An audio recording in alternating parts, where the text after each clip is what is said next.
ci sono moltissime cose che non funzionano bene nella giustizia italiana, e ivi compreso il fatto, a mio giudizio, che come in tutti i lavori si dovrebbe poter giudicare loro stessi. Io dico, è l'autogoverno dei magistrati che non è spesso all'altezza dei suoi compiti, che dovrebbe valutare anche la qualità del lavoro di magistrati.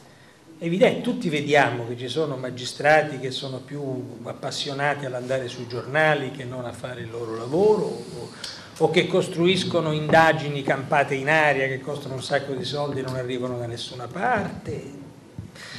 Il rimedio non è eliminare l'indipendenza dei magistrati, ma è creare le condizioni perché funzioni meglio il loro autogoverno. Quindi io non sono mai stato un grande appassionato della magistratura, devo dire, ma non per, la rispetto, è un potere dello Stato, il rispetto come tale, rispetto all'indipendenza dei magistrati, e ho fiducia in ultima istanza nella giustizia italiana, perché alla fine poi, anche se a volte capita di imbattersi in qualche PM un po' creativo, alla fine c'è comunque un giudice che ti dà ragione. Quindi non è questo il problema. Il problema è che purtroppo Berlusconi è il principale impedimento ad affrontare questi problemi.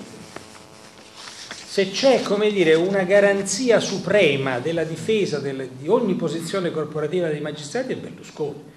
Perché fino a quando Berlusconi ti metterà di fronte al tipo di conflitto, cioè per un cittadino onesto non c'è nessuna scelta possibile che stare dalla parte dei magistrati, con tutti i difetti che può avere, perché non c'è alternativa, perché come puoi metterti dalla parte, diciamo, da quell'altra parte là? Non è possibile, non è pensabile, c'è poco da fare, diciamo. Quindi se lui è il principale impedimento a fare una riforma seria, ad affrontare questi problemi, a dare maggiore efficienza alla giustizia, insomma. E poi la cosa grave, su cui anche qui è un po' come la storia degli immigrati, che loro denunciano una situazione che sicuramente ha anche degli aspetti veri, questa denuncia, mica io dico tutto va bene, sono tante cose che non vanno, ci sono tanti cittadini che lo sanno, solo che loro propongono dei rimedi che sono peggiori del male. Cioè la loro riforma, le loro riforme vere sono riforme che tendono a rendere più complicata, farraginosa e inefficace la giustizia, non a farla funzionare meglio. Cioè, questa leggina per la quale domani dovremo ritornare in Parlamento, abbiamo dato una lunga battaglia, diciamo, io temo che alla fine, con la forza dei numeri ottenuti con vari mezzi, diciamo, prevarrà sulla forza della ragione, ma questa leggina è devastante.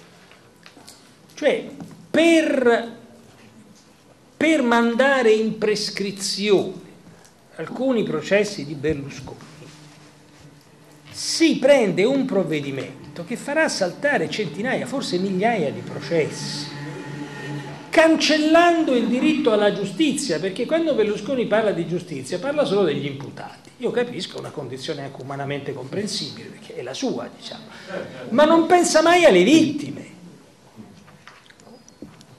Noi abbiamo visto l'appello commovente dei genitori dei ragazzi morti dalla casa degli studenti dell'Aquila, che attendono giustizia per i loro figli, non l'avranno, perché grazie alla leggina per salvare Berlusconi quel processo finirà in prescrizione. È allucinante. Io starei per dire un orrore, un paradosso. È meglio fare una leggina che dice Berlusconi non si può toccare, almeno si riduce il danno. Cioè, ci hanno provato ma non c'è riuscito. Sa com'è? Purtroppo è incostituzionale. Quindi infatti a lui non gli piace neanche la Costituzione.